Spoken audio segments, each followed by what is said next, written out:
आप किसी से मिलने से पहले प्रभु से मिलो।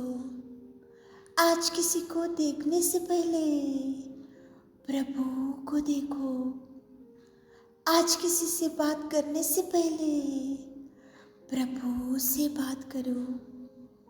आज किसी को ढूंढने से पहले प्रभु के राज्य और धर्म को ढूंढो।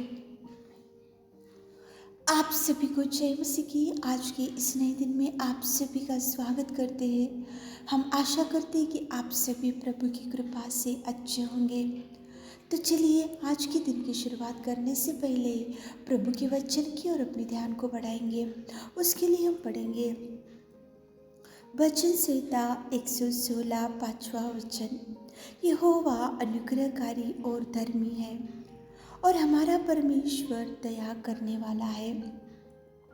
प्रिय बहन प्रिय भाई, आज की सुबह के समय में परमेश्वर पिता के अनेक गुणों में और एक गुण है, वो दया करने वाला है। वो अनुग्रहकारी पिता परमेश्वर है और वो धर्मी पिता परमेश्वर है। तो आज वर्शिप संडे है, आज आराधना करने का दिन है, उसकी भवन में जाने का दिन है, उसकी स्तुति प्रशंसा पढ़ाने का दिन है और उसके लिए नया गीत गाते हुए, जय जयकार करते हुए और खुशी से नाचते हुए कूदते हुए उसकी मंदिर में जाकर, आज तो संडे वर्शिप संडे, उसकी भवन में जाकर उसकी महिमा बढ़ाने का दिन है।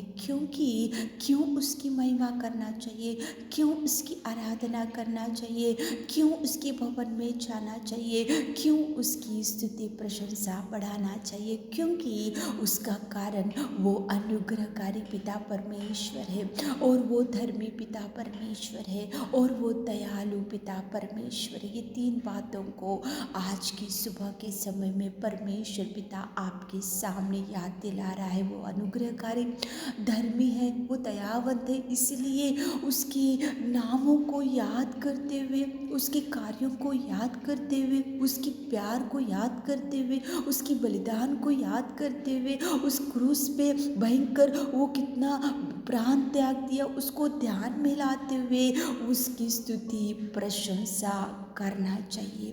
आज घर में बैठकर नहीं रहना चाहिए। परमेश्वर पिता ने 6 दिन काम किया और 7वें दिन को पवित्र दिन ठहराया। आज पवित्र संडे है, आज उसका वर्शिप डे है। तो आज आप जाकर प्रभु के भवन में जाकर दोनों हाथों को उठाते हुए उसके प्यार को, उसकी बलिदान को, उसके त्यागमय जीवन को, जिस रीति से पिता परमेश्वर ने आपको बचा कर रखा, किस रीति से पिता ने आपको सुरक्षित रखा, कौन से कीचड़ में आप पड़े हुए थे, कौन सी गंदगी में आप पड़े हुए थे, कौन सी दुर्बल स्थिति में आप पड़े हुए थे, कौन सी दरिद्र स्थिति में आप पड़े हुए थे, कितनी गंदगी में, पापमय जीवन में, किसी के नजर में नहीं थे। तो पिता परमेश्वर ने जिस रीति से आपको प्यार किया, जिस रीति से परमेश्वर ने पड़े हुए परिस्थिति में से आपको उठाया और उसकी बेटी और बेटा होने का सौभाग्य दिया और पिता परमेश्वर ने स्वर्ग का वारिस बनाया, इसलिए उसके भवन में जाकर उसकी स्तुति प्रशंसा करना चाहिए। मंडे टू सैटरडे तक कितने उपकारों को आपने ले लिया प्रभु से, कितने उपकारों को आपके बच्चों के जीवन में, आपके जीवन में, आपके परिवार में और आपके आने जाने में और आपकी बीमारी के समय में, आपके कष्टों के समय में, आपकी मुसीबतों के समय में परमेश्वर पिता ने कैसे आपको सहायता किया, कैसे पंखों तले छुपा कर रखा और किस रीति की प्रार्थना आपने किया और प्रभु ने जवाब दिया और कैसे कि उस सुरक्षित आपके परिवार को प्रभु ने रखा। ये सारी बातों को याद करते हुए वो अनुग्रहकारी धर्मी दयावंत पिता को उसके भवन में जाकर स्तुति प्रशंसा आराधना करना चाहिए।